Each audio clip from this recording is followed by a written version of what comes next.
Hey guys, it's Courtney with the Kitchen Garden, and it's been kind of a work day around here, so I wanted to share with you how to get started fall garden planning, because that's what I'm doing. So I thought no better way for me to get started on my planning than to share just a few tips with you about how I get started. So let's get started.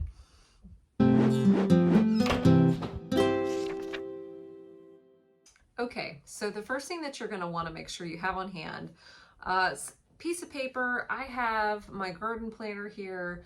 I honestly really do use it. And I've got a really great section in it. There's actually 4 pages of what to grow, so that way you can use it year round. So I use one per season, and I can go ahead and inventory what I want to grow. Now, if you've never grown a garden before, the fall is the perfect time to do that because it's cooler, there's less bugs, you don't have to water as much because the sun isn't baking your soil each day. So you want to decide what it is you want to grow. Consider the tastes and the likes of you and your family. Don't grow things that you're never going to eat unless you really just want to give it to the neighbors. But what you do want to do is consider what you like to eat, and also consider what you already have on hand. That's why I have this out. This is my seed organizer, and I've got all my seeds that I already own stored here. So I'm going to go through this first because I might forget that I had purchased red cabbage back in February, and I already have some on hand. So you going through all of your seeds, whatever organizational tool you use. This is actually a photo box I got at Michael's. I'll link to it below because it is fantastic. I have everything divided up and then labeled. Let me see, you can see it's backwards. But this is some fall pumpkins and also some root veggies. And the seeds fit perfectly in there. So this is a Baker Creek seed pack, which tend to be bigger of the different seed packs that you can purchase. So they tend to be a bit larger, but they fit in here perfectly. The only thing it doesn't fit as great are envelopes if you save your own seeds, which I do that too. I just have to fold the envelope a little bit to get it to fit. But other than that, perfect. You might even need 2 of these to organize. So I'm going to go through all of my seeds. Okay, I'm obviously going to rule out things like summer squash and tomatoes. I'm just not going to grow them in the fall garden, so I don't have to look through those bins. But I'm going to look through and I'm going to see, do I want to grow some Jack B. Little pumpkins this year? I think so. But I need to go ahead and put these bad boys in the ground if they're going to be ready in time. Same with some small sugar pumpkins. This is Southern Exposure seed, also another fave. I think I may have missed the boat on growing some larger ones, but that's okay. Some years are like that, y'all. Some years are like that. And then I can also consider something like a rutabaga, which for me would be something I'd have to put in the ground and just kind of leave. It will go all winter long because I live in a more moderate climate. So also consider that as well. So you're going to go through all of your seeds, and then this is why I have my pencil, and you're going to write down what it is you definitely want to grow and already have.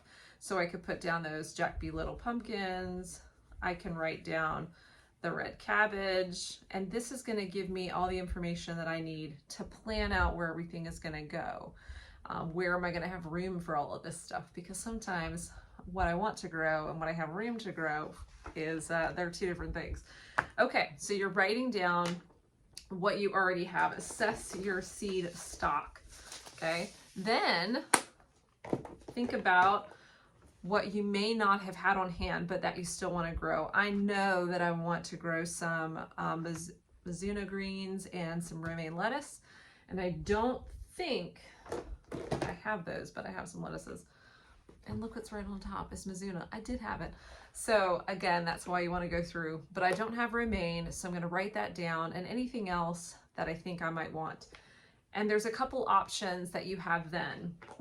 You can hop onto your computer and order those seeds from a reputable seed company. I love Baker Creek. I love Southern Exposure. I have a whole post of great seed companies that you can use you know, non-GMO organic seeds if possible. Heirloom varieties, all that stuff is wonderful. Heirlooms are so great too for learning to save seeds yourself. That's eventually kind of the point we want to get to. Obviously it's not possible with hybrids, and some of us, there are a few hybrid varieties of things that I really love, but check that post below for seed companies, and honestly try to find some that are fairly close to you if possible. Not necessarily in the next town, but regional at least. Baker Creek is in Missouri, which isn't as close to me, but Southern Exposure is in Virginia, which is just the next state up. So I feel like buying from seed companies that are close to you gives you a little bit of a better chance of getting seeds that are more acclimated to your climate or things that will grow better. But you always want to know what your growing zone is and what grows well there and what you can actually plant in every season. So always consider that, okay? All right, so once I've written down everything I already have and want to grow, then I'm gonna start looking at what I need to fill in. So this is where I'd put my romaine lettuce, and I might actually even, if I know that there are a few things I have more room for, then I might come through the seed catalog and find something that looks interesting and try something new, because it's always really fun to try new things. And I may even come back to this sheet after I have planned a little bit. So let me show you. So I'll come back and draw out my garden bed. This is the main garden area, a couple raised beds, a burn ring, and my U-shaped bed. And I'll write in, these are the summer's plans, but I'll write in, I still use a very rough square foot garden technique when I'm planning, because it just does give me an idea of how much space I need to grow each thing. So I'll come through and I'll write down where I think I'm going to stick everything. Okay, what grows well together, that kind of thing. And then if I have extra space, I'll come back to that other page and maybe list a few more things I'd like to try because I have room. Now, another thing that you can consider as well, if you perhaps don't want to grow a full tended fall garden, is to use some cover crops, whether that's for raised beds or for row gardens. Either one will work. You can grow cover crops in either one. They can help to build up the soil over the fall and winter if you're just not up for keeping a garden, which is totally fine. You can also grow things that do a little bit of both. They both provide food for your family and they are excellent for the soil as well, and you can turn them in come the early spring. But those would be like your turnip greens and your collards and things like that. You can certainly turn those in, but also eat off of them some as well. So think about it. I also like to plant garlic in the fall, and I've already ordered my garlic, but it won't get here probably until October. So if you are a garlic lover, you've never grown it before, I highly recommend it. It's what we call the set it and forget it plant around here, because I do plant them in the front flower bed, and they'll grow all winter long and spring, and I usually harvest mine in late May, early June is when they're ready here. So if you want to try something super duper easy, consider garlic if it's the only thing that you grow. But do consider that if you're going to put garlic in your raised beds, if you want to then plant an early spring or spring crop, you may have to work around your garlic or use a different bed completely. So always consider that. But yeah, so let me just show you a few of the new things that I got this year, because don't we all love to share the new things. So a couple different kinds of collards. Okay, green glaze, collard green, some champion collards. You can tell I'm really digging the green. This is not new, but I was out, so some dinosaur kale. And the great thing about things like kale and Swiss chard and spinach is depending on your climate. If you're way up north, then these things could probably still get bit. But here, and I know at least a little further north, they'll grow all winter long and stick into the spring garden. So we got all of that. I'm going to try these black radishes. See how those taste. Those, of course, will grow and be harvested this fall. And then I got some purple carrots. So I'm gonna go ahead and get these growing with some wet burlap on top of them to make sure the seeds don't blow away. So that's how I'm planning my fall garden, okay? And as you may already know, when you go to plant, before you plant your fall garden, go ahead and clean out all of what's no longer serving you in your summer garden. And that can be cutting things off at the base or taking the plants up completely, which does help to loosen up the soil. You want to amend your soil, whether that's a row garden, whether it's a container or a raised bed. You want to amend your soil with several inches of fresh compost, maybe a little soil mixed in as well if you need it, if your beds have gotten low.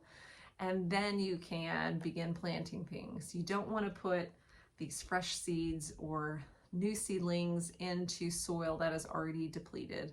You want to build your soil up. So it's super important.